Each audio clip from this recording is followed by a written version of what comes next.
که مشکلی در صدا وجود نداشته باشه و صدای من خوب بیاد و همینطور هم در واقع این ویدیو یا مصاحبه‌ای که الان میخوام بذارم اگر که مشکلی در صدا بود لطفا به من اطلاع بدین که این رو عرضم به خدمتتون که درست بکنم. خب امیدوارم که حالتون خوب باشه. این کلاب آقای هراری یکی از کلاب‌هایی هستش که من در کلاب هاوس تشکیل دادم. قبل از اینکه امکان ضبط اتاق ها باشه 3 تا از مصاحبه ها رو به این روشی که الان بهتون میگم، در واقع سیستم اینجوری بود که تقریبا نیم ساعته که هر کدوم از این مصاحبه هم حدودا 1 ساعتن. نیم ساعتش رو من انگلیسیشو گذاشتم، همزمان ترجمه کردم و در آخر هم دوستان اومدن راجع به موضوعاتی که توی مصاحبه صحبت شده بود با هم دیگه صحبت کردیم. اون مصاحبه قبلی یکی با آقای سندل بودش که یک فیلسوف آمریکایی هستن اگر بشناسین، که بیشتر راجع به بحث نخبه گرایی و ملی گرایی بود. مصاحبه خوبیه. بعد یکی دیگه بود راجع به هوش مصنوعی با خانم، یه دکتری بود خانم فیفی لی، و یکی دیگه راجع به آموزش و پرورش بود که حالا شاید من دوباره اونا رو در واقع در کلاب هاوس برای اینکه ضبط بشه و بمونه انجام بدم. حالا در اصل ما شروع میکنیم و امیدوارم که مفید واقع بشود. On behalf of the Freedom Games, welcome to this amazing event, and thank you so much for joining us. Mr. Franz de Waal and Mr. Yuval Harari are with us. Thank you so much for finding time to talk to us. There are many topics that I would like to go over, so let me start with an easy and simple question first. Are we humans, as humans, unique on Earth? Or are we just a part of a bigger system, or are we something very distinct from the system that is around us? خب این مصاحبه با آقای فرانس دوال هست که نخستی شناس و نخستی هم که میدونی میمونا اینا رو میگن پیرامید و اخلاق، توزیع اخلاق کار میکنه. عنوان این مصاحبه هم هست امپاتی اکولوژیکال کلاپس and humanity's future challenge، که امپاتی رو بگیم همدردی و فروپاشی اکولوژیکی. حالا مثل این که اکولوژی رو در فارسی میگن بوم شناسی، ولی من زیاد اما بیشتر اکولوژی رو استفاده میکنم. فروپاشی اکولوژیکی و چالش‌های پیش روی انسان. بعد این مصاحبه‌گر پرسید که با یه سوال ساده شروع میکنیم، این که آیا انسان یه موجود خاصیه تو این طبیعت، فرق داره با بقیه یا نه؟ Mr. Deval, please. Well, we are primates. I'm a primatologist, and so I look at humans as one of the 200 primate species, and it's a special species if you want to, but certainly a species that has language, which I think is very special. میگه من پرایماتولوژیستم، یعنی همون نخسته شناسم، رو میمونا کار میکنم و انسانم یک نوعی از این میمون ها میدونم. فرقی که میشه گفت داره در زبان هست. Walks on 2 legs, which is somewhat special. You know, penguins walk on 2 legs too, and so there's a bunch of other species that walk on 2 legs. But other than that, we are animals among animals in my view. And میگه در نظر من انسانم یه حیوانیه بین مثل حیوانات دیگه، در میان حیوانات دیگه. حالا بعضیا میگن مثلا انسان حیوان دو پاست، ولی میگه بعضی از حیوانات هم مثلا پنگوئن و اینا هم خب رو دو پاشون راه میرن.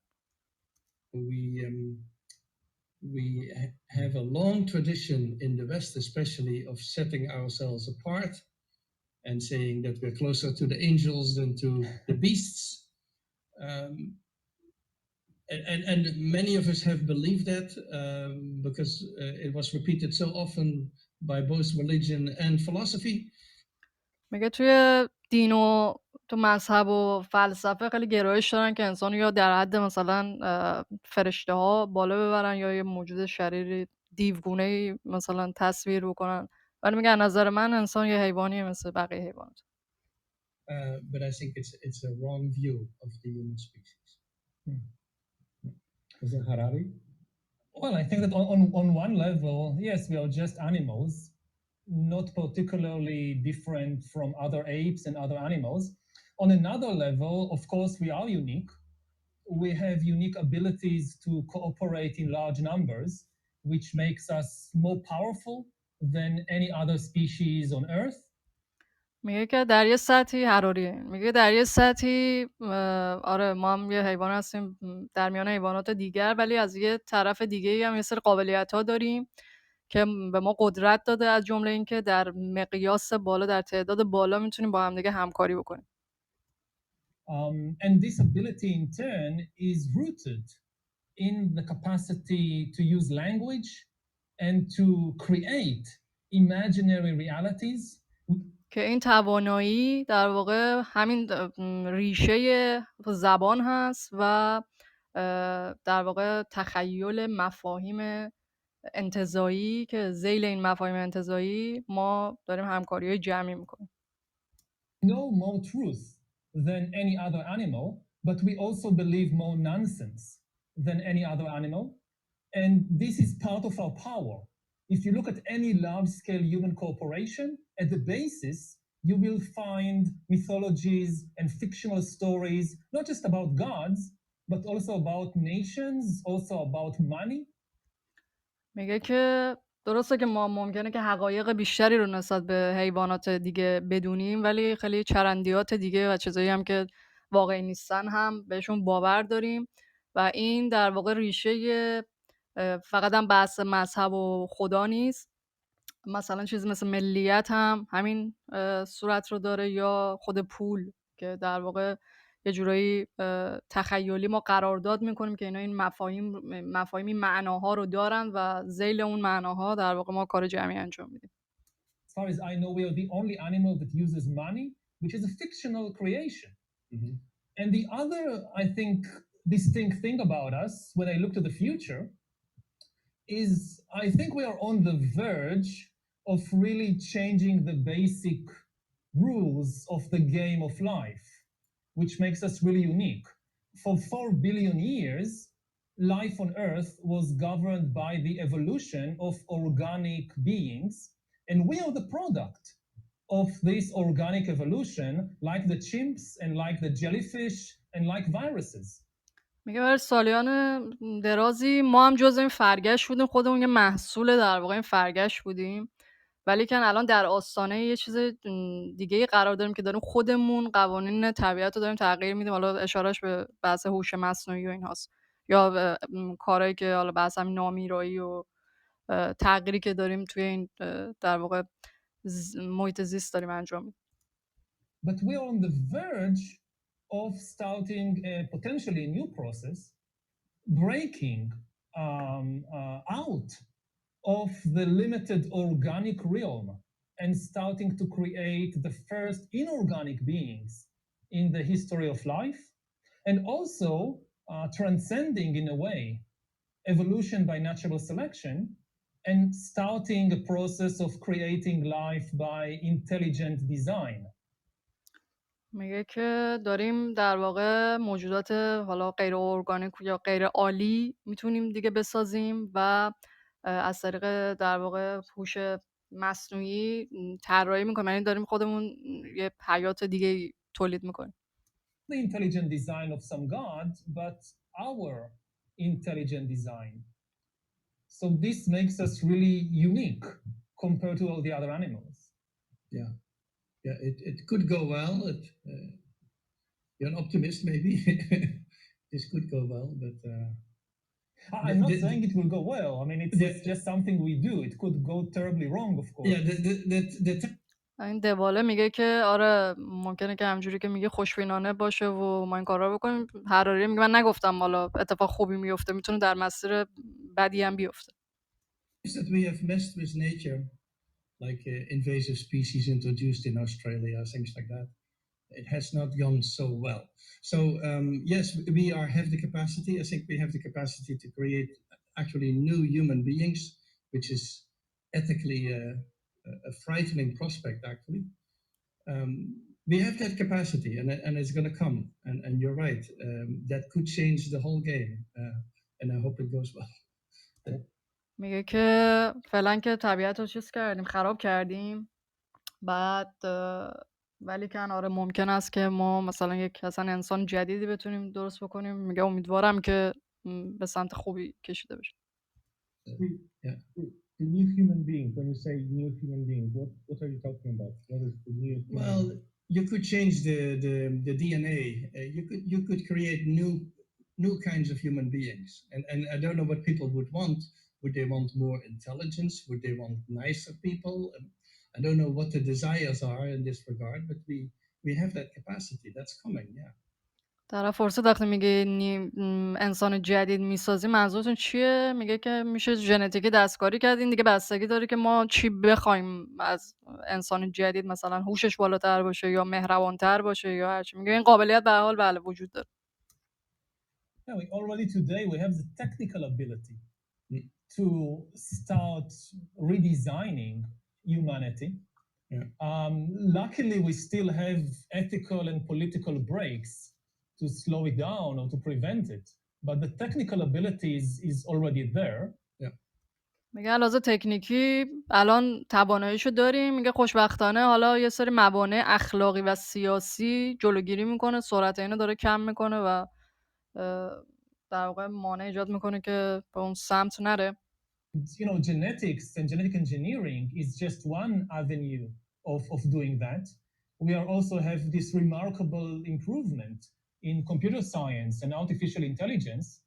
So, you know, genetics is really just, in a way, taking natural selection, evolution, and pressing the fast forward button. میگه که این تازه از صرفا از جهت بیولوژیکیشه، ولی خب تو حوزه کامپیوتر هم، یعنی این بحث ریدیزاین کردن یا باز طراحی کردن انسان، هم از بعد ژنتیکی و هم از بعد در واقع هوش مصنوعی و کامپیوتر دنبال میشه. Thing that would have taken 1,000,000 years of evolution, we'll try to do it in 10 years. بعد میگه چیزی که تو فرگشت مثلا بعد هزاران سال طول میکشید، الان ما میتونیم دکمه سری بزن برو جلو رو بزنیم و زمانش رو کوتاه بکنیم. But then we have completely new ways to create and redesign entities, the inorganic way of linking humans to computers, brains to computers, or even creating completely non-organic entities. میگه الان توانایی رو داریم که اصلا یک موجود کاملا غیر ارگانیک بسازیم دیگه با وصل کردن انسان به کامپیوتر یا مغز انسان به کامپیوتر. Artificial intelligence, perhaps even artificial consciousness, which is even a more radical change. You can say that genetic engineering is just playing with the same bits and pieces that evolution has played for billions of years. This is something completely new, that to create really inorganic entities. Yeah, so I'm just reading this book, The Code Breakers, about CRISPR technology. And میگه کتاب خوندم به نام کد بریکرز یا در واقع کسی که کد شکنان، راجع به ارزم به خدمت شما که یک تکنولوژی هست به نام کریسپر که من رفتم نگاه کردم. این کریسپر مخفف Clustered Regularly Interspaced Short Palindromic Repeats که میشه تناوب‌های کوتاه پالیندروم فاصله دار منظم خوشه‌ای. ترجمهش حالا چیه؟ نوعی سیستم ایمنی تطابق پذیر در باکتری هاست که آنها رو قادر به کشف دی ان ای ویروس میکنن و بعد اون ویروس ها رو نابود میکنن. روی یک پروتئینی به نام Cas9 سوار میشه که این فناوری اجازه حالا چیکار میکنه؟ این اجازه میده که تغییراتی در دی ان ای سلول ها ایجاد بشه. اولین بارم در سال 1987 بوده. In China, there was a Chinese scientist who applied that actually to human fetuses, and so he created some new humans with new DNA in them, and it became a big scandal, and I think he's now in jail. But still, this is going to come. We're trying to slow it down, the process, and to have philosophers involved about the moral implications, but it's going to come. And I think it's a very difficult decision. یکی دانشمند چینی از همین طریق کریسپر روی جنین‌ها آزمایش کرده، میگه فکر کنم الان گرفتنش زندانه. و میگه آره همین الانش هم ممکن هستش و در آینده ما شاهد همین چیزایی خواهیم بود. Do you want smarter people, for example? And if we create them, what are we going to do with them? Are they going to be in charge, or it becomes a really difficult decision. بعد میگه خیلی ولی تصمیم سختیه دیگه، هم لحاظ اخلاقی و اینها و هم سیاسی، که ما حالا مثلا اگر انسان‌های باهوشتری مثلا بسازیم کی مسئوله؟ ارزم به خدمتتون که این بحثایی که هول و هوشش وجود داره. Story, and I think it's really almost inevitable because humans have always dreamt about perfecting themselves. Yeah. Like every religion and every ideology in history, whether it's Christianity, communism, they dreamt about perfecting humanity. به عنوان یه تاریخدان من به نظرم این اجتناب ناپذیر این روند برای اینکه همیشه انسان دوست داشته خودشو کاملتر بکنه، فرقی هم نداره حالا تو مذهب باشه یا توی مثلا هم مکتب‌های دیگه مثلا فلسفه مثل مارکسیسم، همیشه این ایده کاملتر شدن رو انسان داره. But they always had this problem that they didn't understand really how humans work, and they couldn't overcome biology. Mm-hmm. So they always postponed the dream of perfection to some other place and time. میگه که ولی چون همیشه این مانع چیز نمیتونست از این طبیعت فراتر بره، از بیولوژی فراتر بره، همیشه اینو مینداخته جلو. یا مثلا حالا تو مذهب مثلا بحث در آینده مثلا یک ناجی میاد و اینها، چون این توانایی نبوده. The Christians realizing that they won't be able to perfect human beings on earth, they said, okay, the perfection will come in another world, in the afterlife. After you die, you become perfect. And the communists, after gaining power and failing to create the new perfect society and the new perfect man, they said, oh, well, it will take more time. Not that.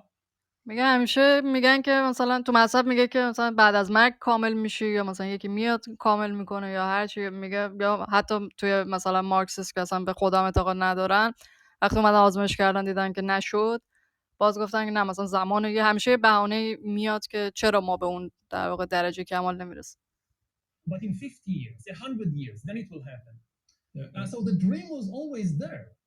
And biology was always the biggest obstacle. That people had these fantasies, and biology was in the way. And now if you give the tools to start changing or overcoming biology, just think about sex life. Mm-hmm. Almost every religion and every ideology wanted to really change human sexuality or limit it, but they couldn't.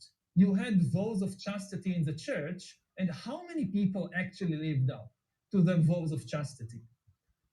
میگه مثلا نگاه کنین بحث سکس و رابطه جنسی، میگه همیشه مثلا مذاهب و اینا خواستن که چیز کنن، کنترل بکنن، مثلا توی کلیسا این پاکدامنی کشیشا و فلان، ولی میگه مردم نمیتونن به اون سطح برسن طبیعتا.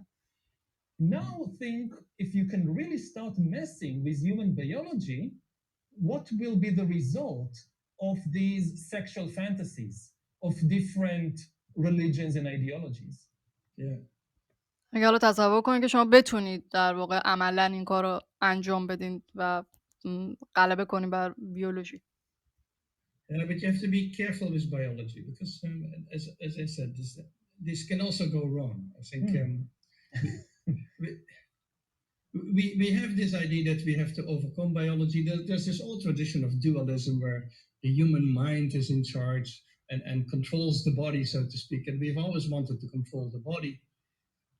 And this has been mostly a masculine endeavor. It's the male mind that is superior, and the male mind is superior.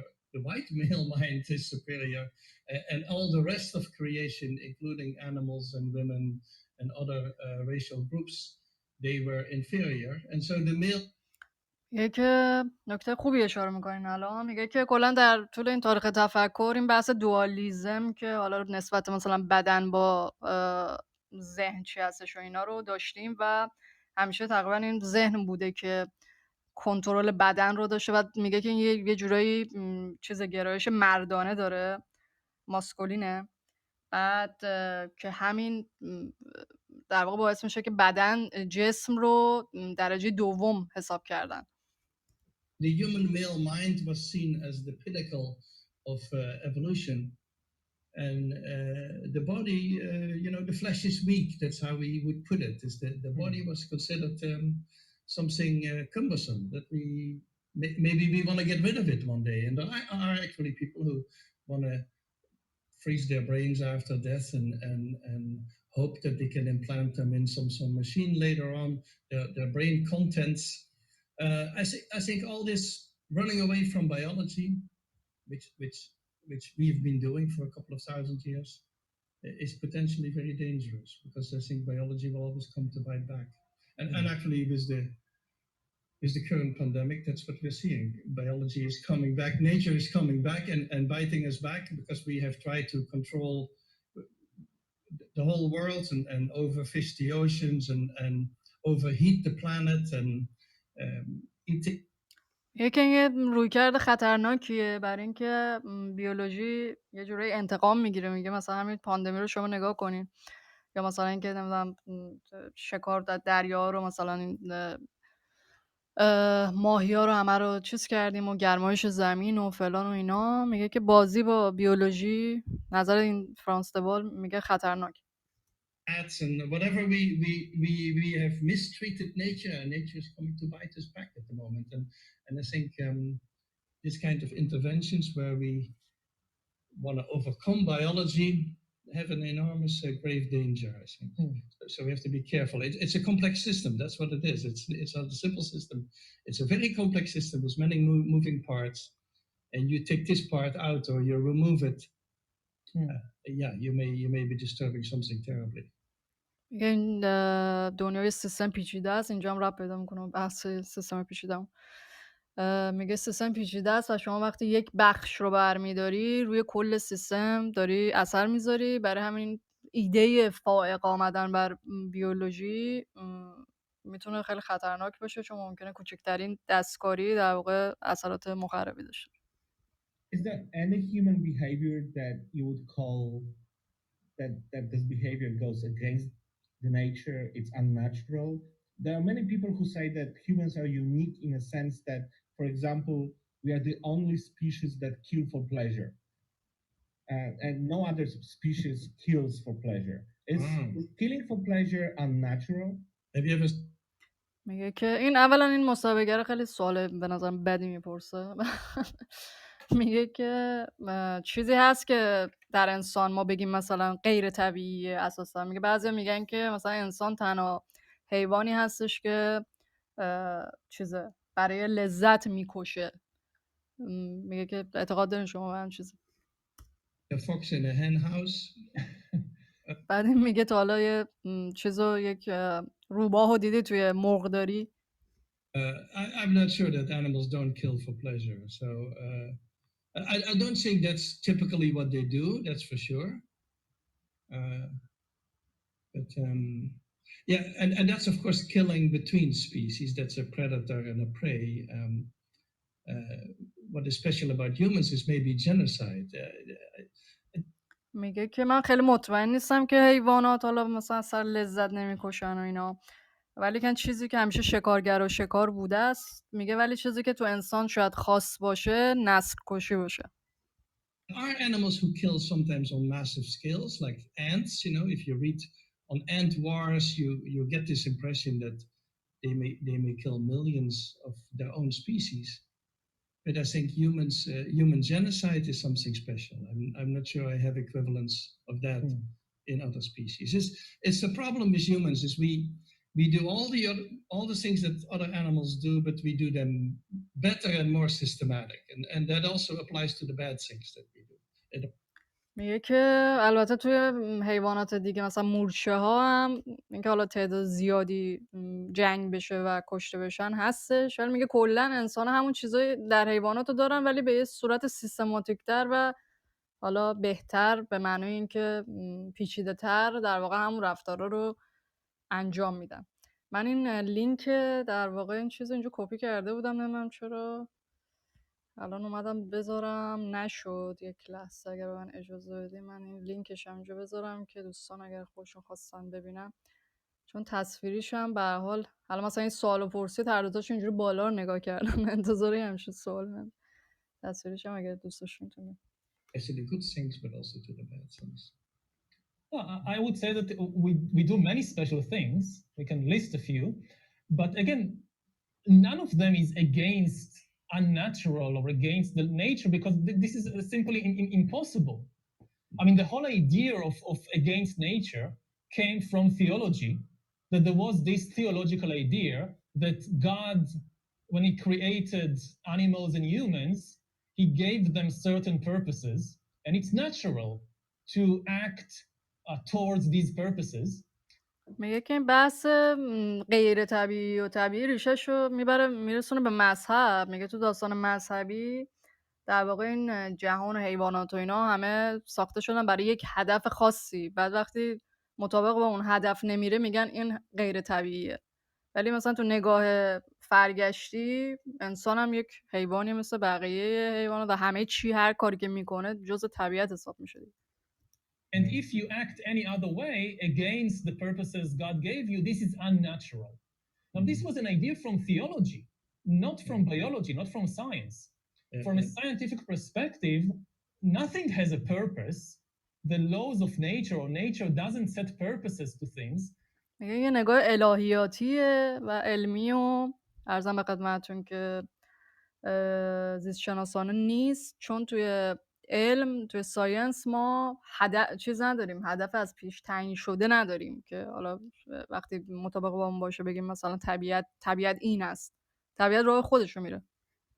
With the feathers, it's not that feathers were given to birds for the purpose of keeping themselves warm, and if you now use it to fly, you're doing something unnatural.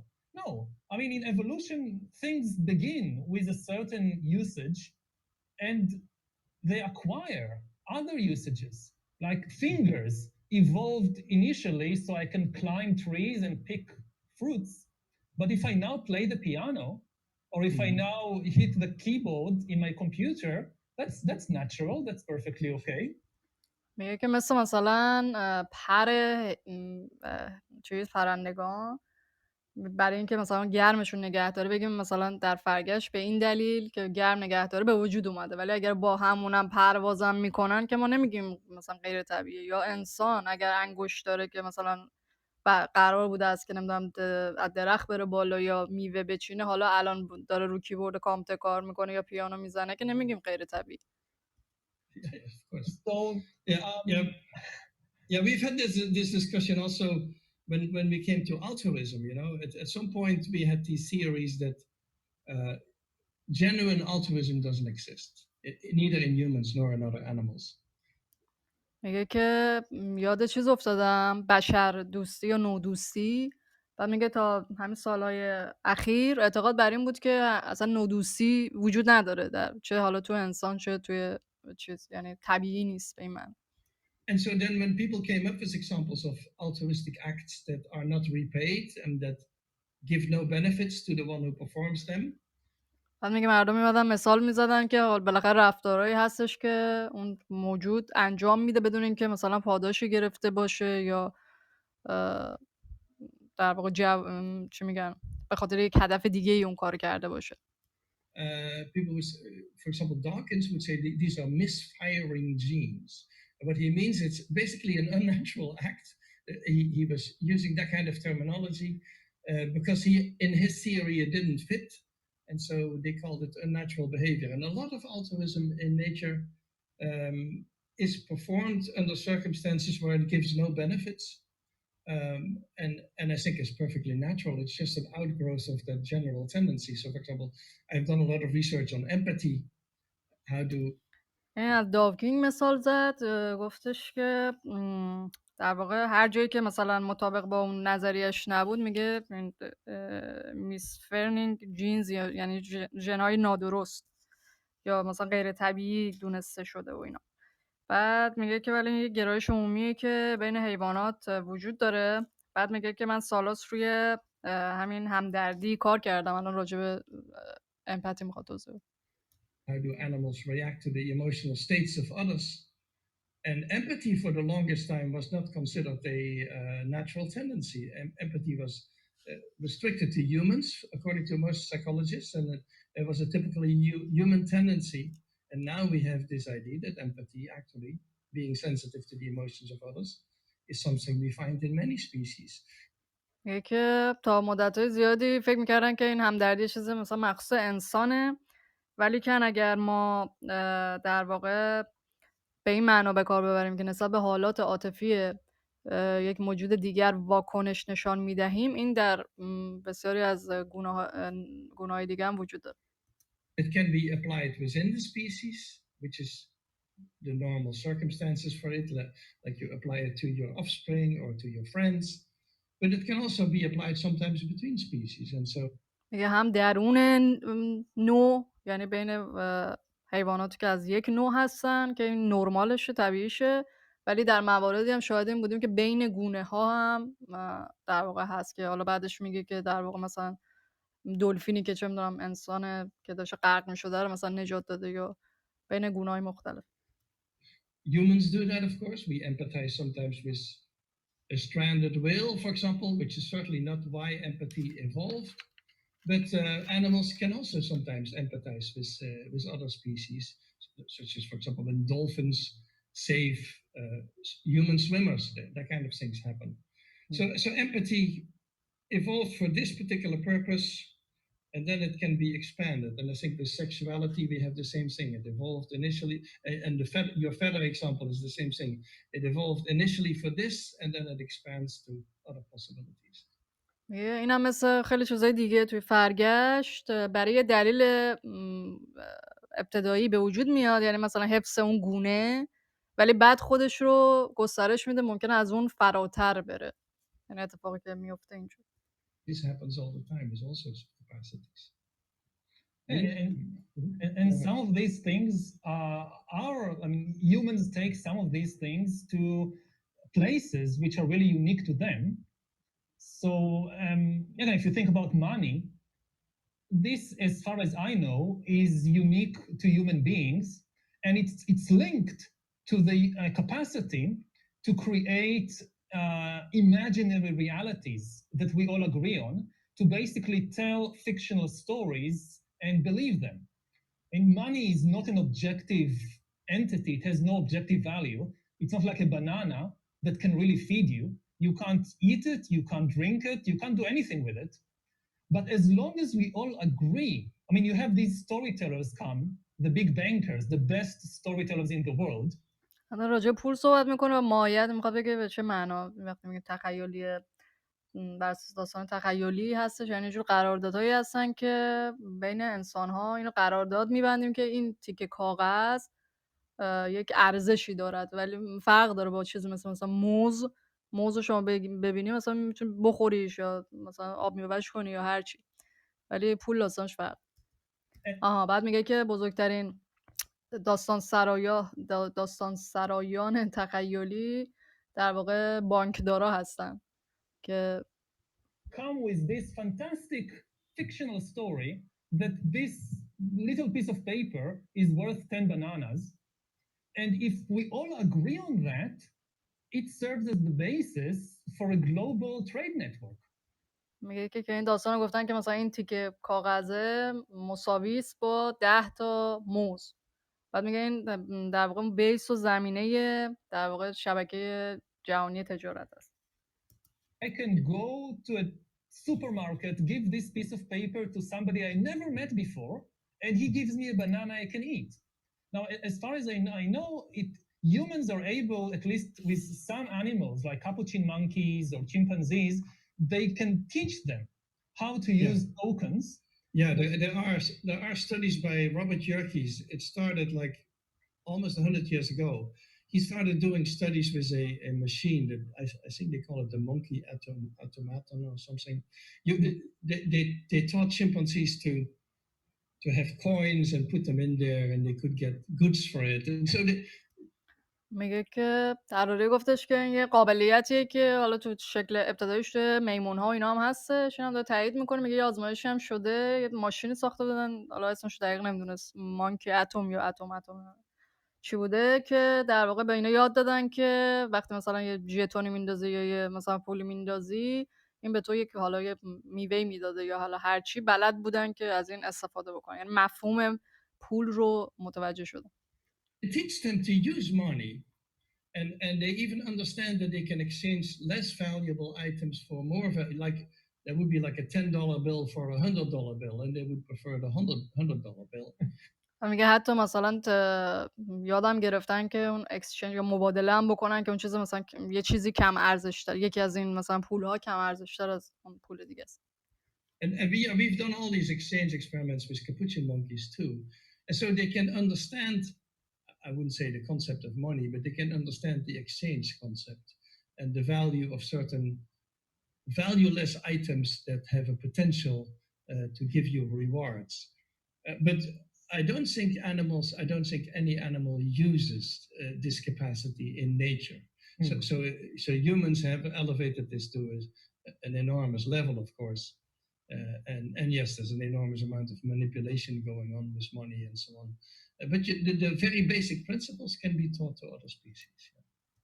میگه اون چیز اولیه‌اش آره مثلا تو میمونا هست، ولی فرق انسان با بقیه چیزا اینه که استفاده نکرده. انسان یه موجود بودی که از این استفاده کرد. حالا اونا ممکنه که مثلا در سطح ابتدایی بفهمن چی به چیه، ولی خودشون تو زندگی طبیعی خودشون استفاده نمیکنن و اینجوری منیپیولیت و چی میگن این منیپیولیت، منم خیلی تلفظم بده، عذرخواهی میکنم. نمیدونم چی بگم، مثلا کنترلگری یا دستکاری کردن، نمیدونم فارسی شد چی دقیقا میگن، حالا بعدم پیدا میکنم. I'm all for statement that money is unnatural. If we can agree that money is unnatural. No, it's این طرف میگم خیلی بد سوال میکنه، مثلا اون خب قبلش توضیح داده که هیچ چیزی به نظر ما نمیشه گفت مثلا unnatural و غیر طبیعیه، و دوره میگه که مانی یه چیز غیر طبیعیه. it comes from a natural capacity that we have to tell stories and to create kind of fictional realities that we all agree on. If you can, we are now in the midst of the Olympics. So think about this amazing thing that people from all over the world come to this one place and compete in all kinds of games. Now, to compete in, we tend to think about the Olympics as a clash between different nations, like everybody is cheering for their own national team, but underneath it, there is first of all agreement, consensus, that everybody needs to agree on the same rules for the swimming competition, otherwise you can't compete. And these rules are, most of the time, they're our own fictional creations. And I mean, nobody would argue that the laws of football came down from heaven in a fixed form or are encoded in our DNA. میگه که مثلا شما میگه که اینا بیس طبیعی دارن، که ما میگه فیکشنه به این معنا نیست که مثلا ماورا و طبیعیه، که توی همون طبیعت داره این اتفاق میفته. بعد مثال المپیک رو میذاره، میگه توی المپیک مثلا شما نگاه بکنی قوانین قوانین قراردادی و تخیلی هستن که بعد اون افرادی که اونجا بازی میکنن سرش به توافق رسیدن. بعد میگه ولی قوانین نیستن که مثلا از آسمون اومده باشن یا مثلا توی ژنای ما کد شده باشن. در واقع ما اختراع کردیم اینا رو. Invented these rules, and the amazing thing is we can reach a global consensus how to play football. یه چیزی که جالبه در انسان اینه که ما میتونیم این حالا قراردادها رو جهانی، یعنی همه انسان ها با هم دیگه این قرارداد دارن که مثلا فوتبال اینجوری بازی میکنن. چیزی که شگفت انگیزه در انسان ها اینه. And this is not something unnatural, but it is something that, it exists to some degree among other animals, but we have taken it to an extreme, which is the basis for everything from religion to trade to sports. Yes. میگه ریشه همون چیزی که هم توی دین هستش، هم توی تجارت هستش، هم توی ورزش هستش. That's very human-like, because of course my primates, they play all the time, and also measuring your strengths against others, all of that, they do that all the time. But I don't see much of a rule, general rules in there. میگه که آره این یه چیز انسانیه. میگه میمونا هم بازی میکنن با هم دیگه ولی رول یا قانون و قاعده ندارن. The only rule is that you don't hurt your partner. میگه شاید یه قانونی که بشه گفت اینه که چیزه اون کسی که داری باش بازی میکنی رو مثلا آزار ندی یا اذیت نکنی، اونم به خاطر اینه که اون کسی که آزار میبینه پرخوش میکنه دیگه. And if you do, the partner will certainly protest and get back at you. So that kind of rules, but playing sports like we do, and the offside rule in football, for example, which is very complex, in my opinion, that's not something that it will ever understand and ever follow. Do different groups have different games that they play? Like, can you describe a different culture for different groups? میگه میتونی بگی که تو میمونا آیا گروه‌های مختلف بازی‌های مختلفی میکنن یا چجوریه؟ راجع بازی میمونا پرس. Well, the apes have a tendency to, the young ones have a tendency to invent new games all the time. And so they may have a game of digging a hole and putting water in it and then stirring it. And that's their game for the coming 2 weeks. And then somebody else invents another game. And so like children, they have these phases that they go through with different games. میگه مثلا بچهای آدم هی بازی مختلفی درست میکنن. اینا مثلا ممکنه که یه جایی رو بکنه، یه چاله‌ای رو بکنه، مثلا توش غلط بزنه، مثلا اینجوری. But most of those are not competitive. It's not like one team against another team. It's just a game that they play together. میگه ولی رقابتی نیستن مثل بچه‌ها دیگه. بچه‌ها معمولا بازی رقابتی نمیکنن. بچه‌های کوچیک انسان فقط میخوان با هم باشن دیگه، بازی فقط کرده باشن. Togetherness than competition. No, and they play a lot of games, but the rule-based games, that is a very human thing. You mentioned empathy, and I think this is something that I would love to focus on a little bit more. Looking at the evolution of human spaces, especially in terms of public life in among humans, do you see that we have more empathy towards each other or less empathy as we go on and the evolution moves on? میگه راجع به امپاتی صحبت کرد، همدردی صحبت کردی. میگه با توجه به در واقع حالا اون حیات اجتماعی که انسان داره، به نظر شما در طول زمان این همدردی کاهش پیدا کرده یا افزایش پیدا کرده؟ I think the basic forms of empathy in humans and other mammals are very similar. Humans have a more complex form of empathy, maybe. So the basic form of empathy is that I'm affected by the emotions that you show. You are distressed, it makes me distressed. You are happy and laughing, I will be laughing with you. That's a very basic emotional connection. It's called. میگه که این چیز ابتدایی، معنای ابتدایی این همدردی اینه که در واقع با اون احساسی که طرف مقابل داره نشون میده، شما هم همون احساس، مثلا طرف پریشانه شما هم احساس پریشانی میکنی، یا مثلا خوشحاله شما هم خوشحال میشه. این تو تمام حیوانات میگه دیده میشه. انسان ممکنه که اینو به نحو پیچیده تری در واقع داره این رو. Emotional empathy. And I think that is what we find in all the mammals. There's now rodent studies on it, dog studies, all sorts of mammals. یه تمام پستاندارا اینو دارن. تحقیقاتی هم شده روی مثلا سگ‌ها و اینا. Basic emotional contagion. The more complex forms is where I try to understand your situation. I try to understand your life and imagine myself in your position, for example, or walk in your shoes. That is much more complex. We have indications that apes can do this. I personally think that also dolphins and elephants can do this to some.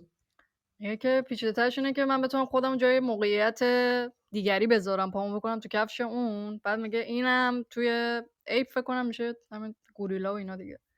میگه که توی اونا دیده شده، تو دلفین ها، توی فیل ها هم دیده میشه. Agree. But that's a more complex form of empathy. And then the most complex forms, I think they may be uniquely human, is where we can even empathize with somebody who we don't see. We read about a person in a novel, and we empathize with this person in the novel, which is a completely abstract sort of situation. میگه که ولی دیگه اوج این پیچیدگی این همدردی تو انسان ها، شاید مختص انسان ها باشه، اینه که بدون دیدن در واقع موجودم میتونن این همدردی رو داشته باشن. مثلا با خوندن یک رمان یا دیگه کاملا انتزاعی میتونن در واقع اون تصور کنن. And I don't think that kind of empathy occurs in other species. So there's many levels, and the very complex cognitive levels are maybe uniquely human, but let's take a very simple expression of empathy in chimps. If one chimp loses a fight and screams and sits in the corner, others will come over and groom and kiss and try to reassure them. And that's a very typical act of empathy in the chimpanzee. میگه مراحل مختلف شناختی میتونیم برای این همدردی قائل بشیم که حالا انسان مثلا پیچیده‌ترین حالتش رو داره، ولی در پایه‌ترین حالت مثلا شامپانزه ها، میگه اگه یه شامپانزه چیز بکنه توی مثلا حالا یه درگیری مثلا شکست بخوره بره یه گوشه مثلا ناراحت بشه، بقیه میان تیمارش میکنن، دوباره مثلا بهش قوت قلب میدن. اینا این دیده میشه توی حیوانات. Dogs do the same thing with humans. سگا با انسان ها به همین ترتیب، مثلا انسانی صاحبش اگر مثلا ناراحت باشه میرن کنارش و اینا. گربه هم تقریبا، بعضی از گربه، من حالا چون بیشتر با گربه هستم، گربه رو من دیدم این کارو میکنه. Experiments also on that is that if a person cries in the family, the dog will come over and put the head in their lap, and they have also a tendency to console. So these very basic forms of empathy are general, but there are forms, I think, that are too complex and that are found only in our species. I think that what we see in history is the capacity of humans to take this basic ability and then stretch it in all kinds of directions for either good or bad. You can use cultural means, again, like storytelling and mythology, to create empathy towards people you never met. And اینم یه قابلیتیه که میتونه، خب ریشه طبیعی داره، گسترتر میشه، بعد میتونه هم به راه خوبی بره هم به راه بدی بره، مثلا اسطوره‌ها و کلا داستانای حالا که توی مذهب اینا که تعریف میکنن، در واقع این همدردی رو بر اساس اون داستان در واقع این همدردی رو ایجاد میکنن که ذیل اون کار جمعی انجام. You just read about them and you still have very strong empathy towards them, and this is the basis for nationalism. You know, there is a lot of argument about nationalism. As a historian, I think that if you understand nationalism correctly, it is one of the best. ملیگرایی همینه دیگه. مثلا شما تاریخ رو میخونی، داستان نمیدونم حالا تو فرهنگ خودمون مثلا فردوسی و مولانا و خیام، اینا همه متنن دیگه. بعد ولی همون در واقع داستان‌ها منجر میشه به چیزی مثل ملیگرایی، که بعد میگه ملیگرایی ولی میتونی شما دو تا رویکرد داشته باشی. ملیگرایی رو به مثابه عشق و محبت به هموطن خودت در نظر بگیری، یا دشمنی کردن با اونایی که خارج از این ملیت هستن. Inventions of humankind ever, because at the basis of nationalism is not hatred of foreigners. Hating foreigners and minorities, this is not nationalism. Nationalism is about loving your compatriots and caring for them. And the amazing thing is that we are able to care for millions of strangers we never met. And, you know, I pay my taxes so that somebody on the other side of the country that I never met will get good healthcare or good education. I empathize with this person, which I've never met him or her. میگه که اگر به این معنا گرفته باشه خیلی چیز شگفت انگیزیه. میگه بهترین اصلا اختراع انسان میتونه باشه، ابداع انسان میتونه باشه اختراع کنه، به دلیل اینکه مثلا شما با این مفهوم ملیت میتونی یه کسی که میری چیز میکنی، مثلا چی میگن، مالیات پرداخت میکنی برای یه کسی که اصلا ندیدیش، و که اون بره حالا مثلا بهداشت بهتری داشته باشه یا تحصیلات بهتری داشته باشه. یک نکته که من خوشم میاد این هراریه، اونم به خاطر اینکه حالا زبانش چیز نیست، همیشه خیلی وقتا مثلا میخواد چیز بکنه، چون تو انگلیسی هی و چیز داره دیگه، ضمیر رو چی میگن، بارا شنیدم ازش که مثلا میگه he or she، معمولا خیلی این کار نمیکنه. And this is really amazing and wonderful. The other side of the coin, of course, that you can use the same mechanisms of inventing all kinds of stories and spreading them to cause hatred and cruelty towards people you never met, or towards people that you don't know anything about them except for their skin color, or except for their religious belief or their sexual orientation, and you will immediately feel very negative emotions towards them just because of some story you believe. حالا منفیش اینه که مثلا همین بحث نژاد یا مثلا رنگ پوست و یا تبعیضایی که برای مثلا همجنسگرا یا جامعه‌های اقلیت‌های جنسی و جنسیتی و اینا، میگه این داستان‌ها انقدر قوی هستن که اگر به شما یک داستان مثلا چیز بدن که سبب نفرت پراکنی شما بشه، بدون اینکه مثلا فقط صرفاً اصلا طرفو بشناسی یا هر چی، همین که مثلا اگر آدم نجات پرستی باشی، مثلا با سیاه‌پوستا بد باشی، همین که مثلا سیاه‌پوستا ببینی تو در تو این در واقع چیزو فقط به واسطه این نفرت رو ایجاد میکنه، فقط به واسطه داستانی که بهش باور داری. I think I've read in your new book that one of the things that really caught my attention is that among apes, for example, there is no discrimination against an ape just because of their fur color or because of their sexual preferences. Yeah. اگه شما تو کتاب چیزی که برای من جالب بود نوشته بودی که تو بین میمونا اصلا همچین تبعیضایی، حالا مثلا بر اساس رنگ اون موی بدنش یا مثلا علاوه جنسیت اینا تبعیضی مشاهده نمیشه. Yeah, that's both true. Is that there are primates like a certain kind of spider monkey that has many color variations from very dark to almost white, and people have never found that they discriminate on the basis of color. So that would not be typical, and sexual orientation for sure. No, I don't think they think in terms of categories in that regard. They think more in terms of individuals. This individual is like this, that individual is like that. میگه که یه نوع میمون هست اسپایدی چیز عنکبوتی، میگه اینا علاوه رنگی خیلی طیف از سفید تا سیاه دارن تقریبا، میگه اصلا مشاهده نمیشه یعنی خیلی تو دسته‌بندی‌های مفهومی که حالا مثلا سیاهان اینجوری هستن سفیدا اینجوری هستن ذهنشون کار نمیکنه، بیشتر فردی مثلا این میمون خاصه که مثلا اینطوریه اینجوریه در بین میمون. No intolerance there. But do you think, because you say nationalism has little to do with disparaging other groups, do you think nationalism could exist in humans if there were not some outside groups? I look at it as an in-group, out-group phenomenon, which we find in many animals. In humans, of course, it's on a much larger scale. The group is not just 100 individuals, it's like a million of multiple millions. And so there's anonymity in that area. میگه که حالا به تعدادش کار نداریم، انسان‌ها بیشتر در تعداد بالاتری میتونن این تقسیم بندی گروهی رو بکنن، ولی میگه نظر راجع به این داخل گروه و بیرون گروه چیه؟ میگه چون تو در واقع حیوانات دیگه هم این هست در راستای ارتباطش به بحث ملی‌گرایی. But do you think humans could be nationalistic if there were not outside groups? Because I think those two things are linked. میگه حالا اگر این بحث در اون گروه خارج گروه نباشه اصلا مفهومی مثلا مثل ملیت یا اصلا شکل میگیره. I think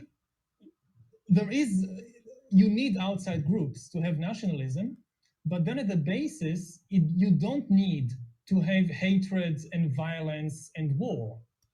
میگه که نیاز داریم مثلا بیرون گروهی باشه، ولی ضرورتی نداره که حتما جنگ و نمیدونم خشونت و یعنی نسبت به اون بیرون گروهی در واقع دشمنی آدم بورزه. You can have more positive attitudes as the basis, and you know it can manifest itself in things like, again, the Olympics, that you need the other teams in order to feel great loyalty towards your own team. But it doesn't mean that the main thing you do is go around beating the fans of the other team.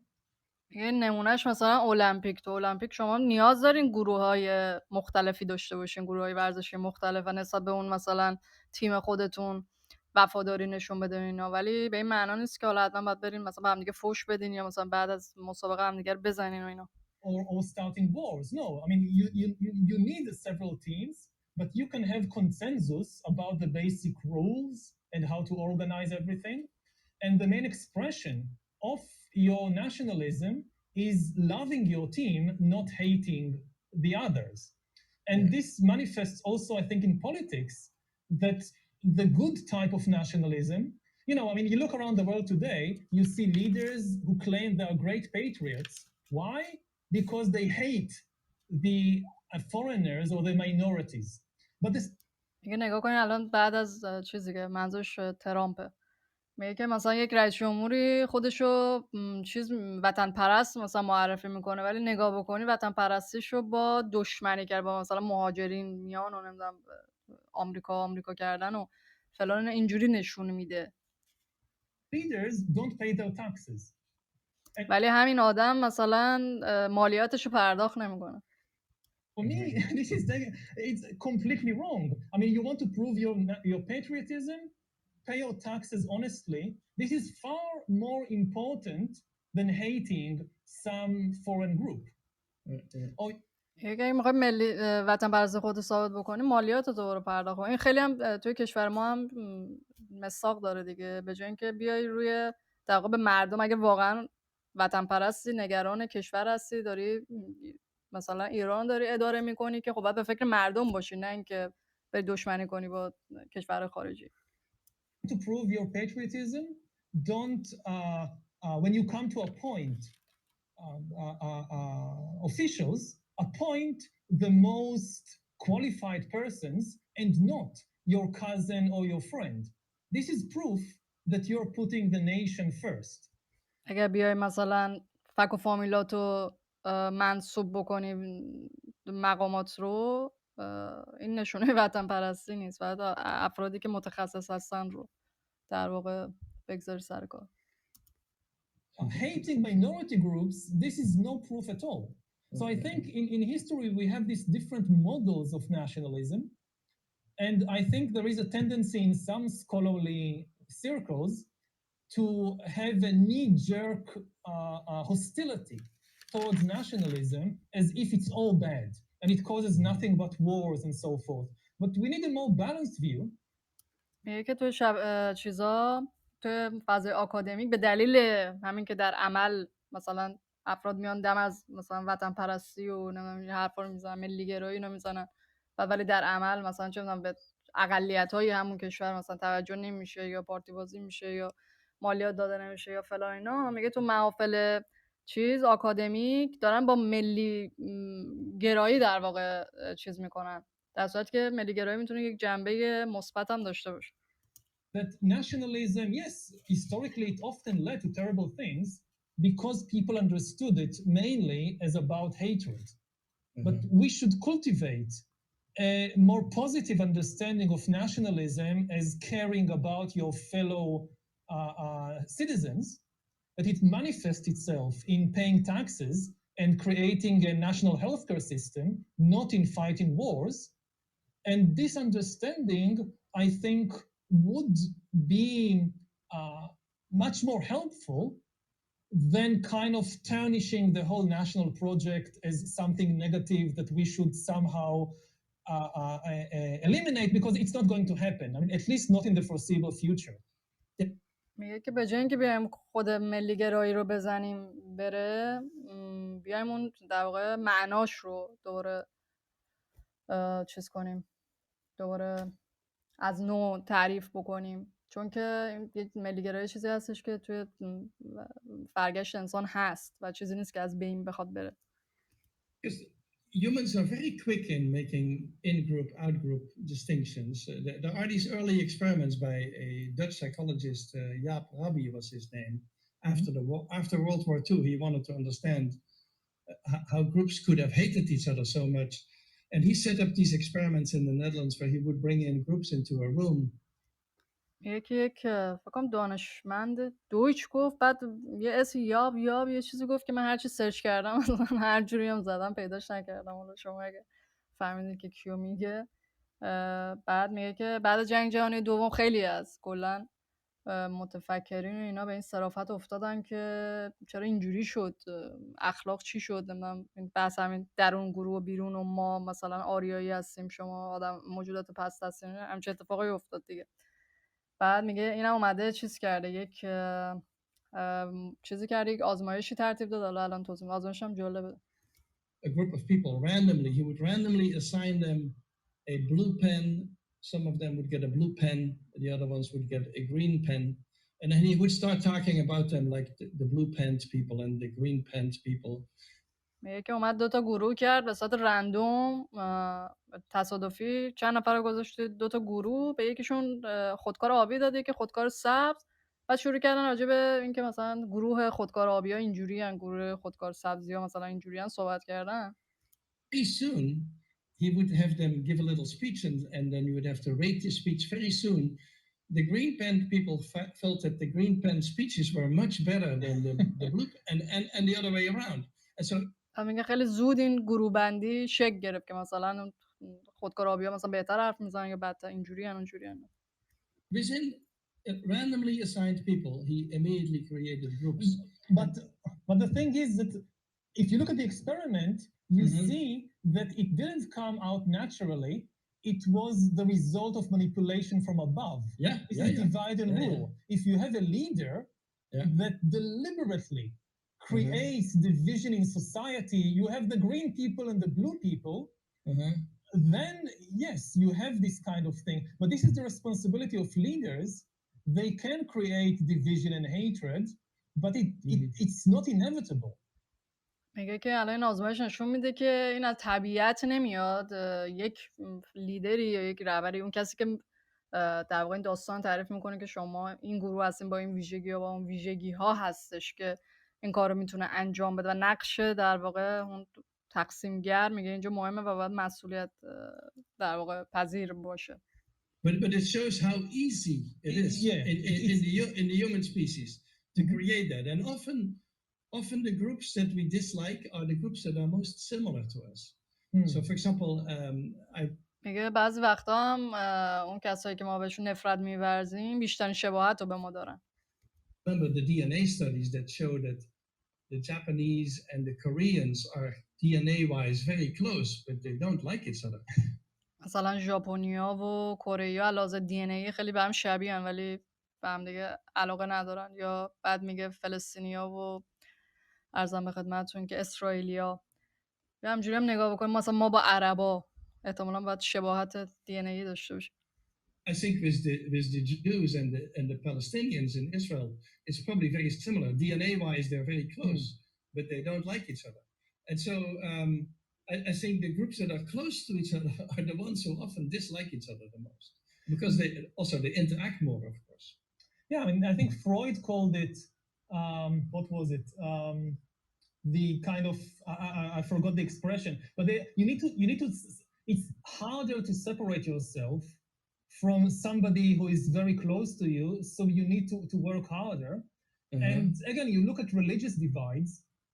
So if you look back at the history of Europe or even the Netherlands and the way that Catholics and Protestants I know all about it. Yeah, I know all about that.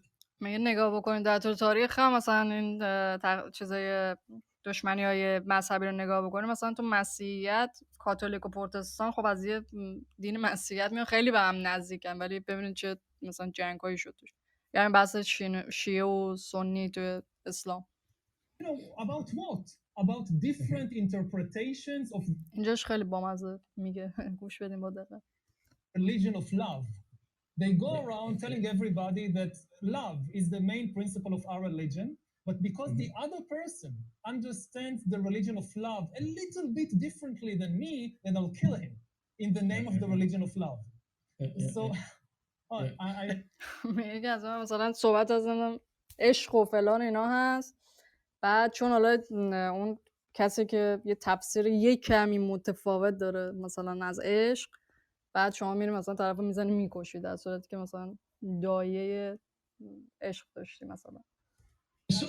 Some of that is completely artificial, but in chimpanzees, for example, we've had cases. Well, it's not based on ideology or religion for sure, but in one group of chimpanzees that was studied by Jane Goodall, the individuals lived together. They did everything together. At some point, the group split in two, and so one group went to this territory, the other one went to that territory, and within a couple of years, they started killing each other.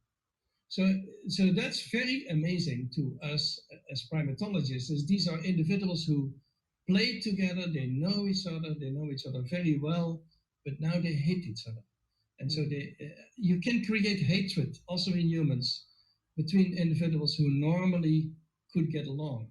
And sometimes these things happen, I suppose under Tito in Yugoslavia, everyone got along, but as soon as this man disappeared, everyone was not getting along anymore. And so in humans, you have these artificial situations that can either bring people together or drive them apart. که توی میمون ها هم دیده میشه که مثلا توی گروه هایی که با هم هستن و مثلا خیلی خوب هستن با هم، بعد یه مدتی ممکنه که با هم مشکل پیدا کنن و دعوا بشه و اینا. بعد توی انسان ها هم این حالا به شیوه دیگه‌ای پیچیده تری این برساخت‌ها یا این چیزای بالاخره آرتفیشیال ساختگی، همین تخیلی، مفاهیم تخیلی، میگه اینا نقش مثلا بازی میکنن. ممکنه که یک رئیس جمهوری یه جا باعث بشه که مردم مثلا متحد بشن، بعد تا بلافاصله مثلا اون بره با هم دیگه مثلا مشکل پیدا بکنن اینا. این مثالایی بود که زد. خب ما دقیقه 35 و تقریبا نصف یه مقدار بیشتر گفته شد. بعد از این هم باز این مصاحبه‌گر سوال احمقانه دیگه میپرسه که میگه که آیا حیوانات هم به هم دیگه نفرت می‌ورزند؟ که حالا این رو در جلسه بعدی ما ادامه این رو پی خواهیم گرفت.